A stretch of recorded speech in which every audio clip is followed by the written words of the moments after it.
The United States continued today to maintain that its forces had done nothing wrong in firing weapons containing white phosphorus in Iraq.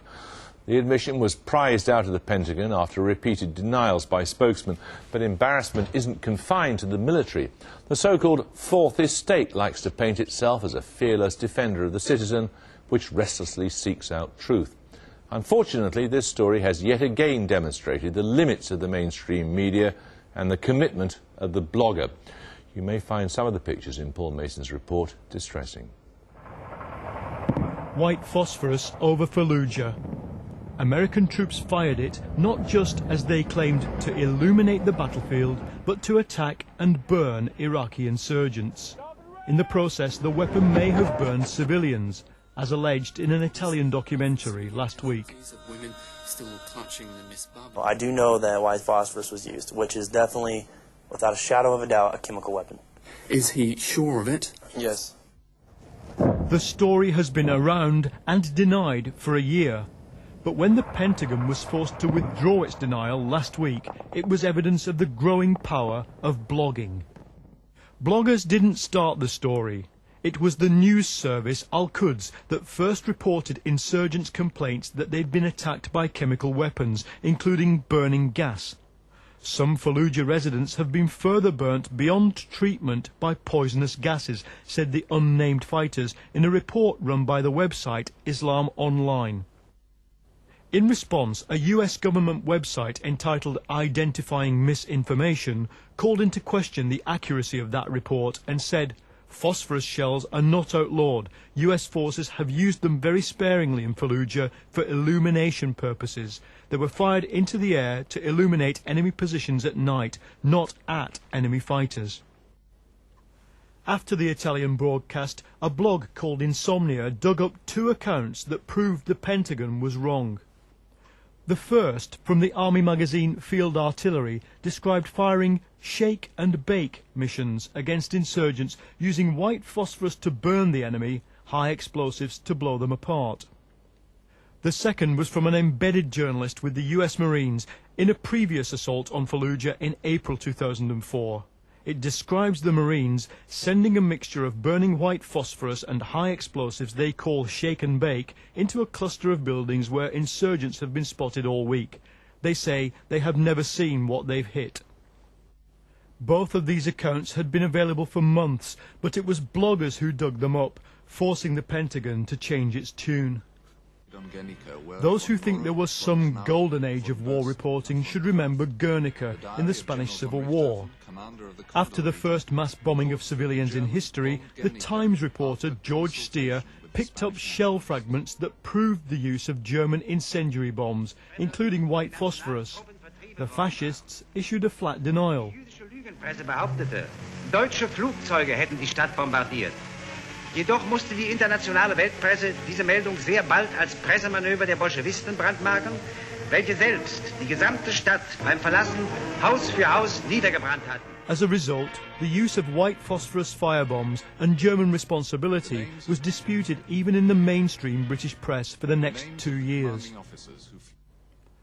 With the Fallujah story, the counterclaims are appearing in blogs long before they make the mainstream media. Rival bloggers have made the case that the use of white phosphorus was legal. They've questioned the authenticity of the Italian documentary and showed that Allied soldiers in the Second World War were actually decorated for using it in this way. Blogs are challenging the monopoly journalists think they have over guardianship of the truth. It's changing us from gatekeepers filtering the evidence into umpires sitting in the middle of competing accounts that are out there whether we like it or not. Bloggers say journalists have careers to worry about, professional standards to stick to, and if a story's going nowhere, better things to do. But blogging can focus the power of many minds, collectively, on minute details. The mainstream media was already facing the charge that it failed to critically examine the case for war. Now, it stands accused once again of lacking enthusiasm in the search for truth. Let's explore how much the bloggers have exposed with David Miller, who's a professor who joins us from Glasgow, and by Corey Sicker of the New York Observer, who joins us from that city. David Miller, I suppose it's unarguable this story wouldn't have surfaced without bloggers, would it? Well, as Paul said, the story didn't come out from bloggers in the first place. It came out from traditional news services, albeit not the mainstream news services. And I think the blogging effect has an amplifying effect to some extent. But what you're seeing here is a whole raft of different sorts of independent media, from the Islam Online Al-Quds report through to Indie Media, to other alternative websites which have their own news services on which the bloggers also feed. So you're seeing a kind of an effect where these reports are magnified inside an alternative public realm, and the mainstream media are being forced, laterally dragged kicking and screaming, if you like, into paying attention to what's been going on in Iraq now. So these stories that we're getting out of Iraq are not stories which come just from the insurgents or just from unreliable sources. They've been coming from Fallujah, from eyewitnesses, from human rights workers, from lawyers, from humanitarian workers, but they've been largely ignored by the mainstream media. Corey Sicker, do you accept that analysis? Well, that's exactly right, but there's more to it also in that you can't dispute the fact that journalists are the #1 source for blogs. If a journalist can't get something into a newspaper, he's going to tip off a blogger, and I think a lot of news, especially about Baghdad, comes that way. But there is also something isn't there, in David Miller's point, that the journalistic caravan moves on so fast now that it is, you were onto something the next day, or possibly the next hour, that it is only people like bloggers who pursue things so obsessively who are able to turn up a lot of this stuff. Well, that's exactly right. There are a lot of people at home in their pajamas who are, will keep at this and keep at this, and that's excellent. It's very important that the Pentagon, be caught in a lie in this case. But they're not the ones shooting the pictures of, the phosphorus being used in Baghdad. Those are journalists. David Miller, so it is not that one is exclusive of the other. The two things kind of depend upon each other. Is that right? They do depend on each other, but actually, in terms of Fallujah, the mainstream media have been nowhere to be seen near Fallujah. The ones who've got the stories out of Fallujah as journalists have been the independent journalists. They've been the ones who've not been working for mainstream media. They've been the ones who have done their own online news services and have been all over all the independent and radical news services around the world. This story has been around for absolutely ages, and it's amazing that the BBC and other news services haven't picked it up sooner. In fact, they've been told repeatedly by many campaigners that they should be covering the story, but they've refused to.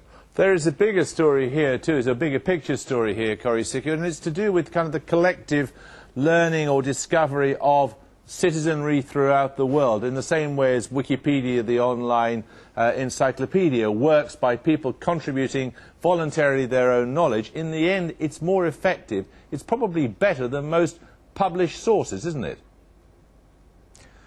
That's quite true. The mass of information is certainly getting us where we want to be in terms of a news-gathering society, but it's also true that this process is slow, that the vetting of what's absolutely not true from what is true by bloggers is a very slow filter. It takes a while. David Miller, are you concerned that because anything can be published, there's no proper control over accuracy? Well, no, not really. I mean, that is a problem with blogging. It's a problem with mainstream journalism. My own impression of the independent media on Iraq has been that they've been time and again more timious, more accurate, much better at gathering news than the mainstream media, who've been censored and refused to cover stuff and have been embedded and all that kind of thing. So I'm not concerned by that really at all. The issue is a wider one. It's an issue of our political context today. We live in a society where the media tend to think that the important sources that they should cover are those which exist in Parliament. And when you've got a society where Parliament has become increasingly divorced from the people, then that means that the media, because they concentrate on Parliament, are increasingly divorced from the people too. And there really is a huge anger in the country as people throughout the land say on all these radical news sites and on anti-war demonstrations about the way the government's behaved and about the way that the mainstream media have refused to properly cover them, and then when they've been caught out in lies, refused to apologise. There have been no apologies on the BBC for the lies that they told about the build-up in relation to Iraq, the nonsense about weapons of mass destruction, which was known by all these websites as being false by the end of 2002. As you know, we had an enormous row about that, which rumbled on for months and months and months, and I don't think I want to revisit it right now. Let's try and look at this broader picture here. The sort of phenomenon that David Miller is talking about there, Corrie Sicker, which is disillusion with the mainstream media, is even more prevalent in your society. Disillusionment that, with the mainstream media, right-wingers saying it's all liberal, left-wingers saying the 24-hour news service is right-wing. I mean, that's one of the well springs of this, isn't it? Oh, absolutely. And it's absolutely true that in America, they won't cover the war in the evening news because they believe that Americans will change the channel, and that's despicable. And the fact that, at the end of the day, bloggers are the only ones who are actually willing to say, like, that this war is a sham, that George Bush, you know, is taking us down a road that's disgusting, and that's not going to be aired on the evening news here, that's for sure. So these bloggers have given us that. Okay, thank you both very much indeed. Thanks.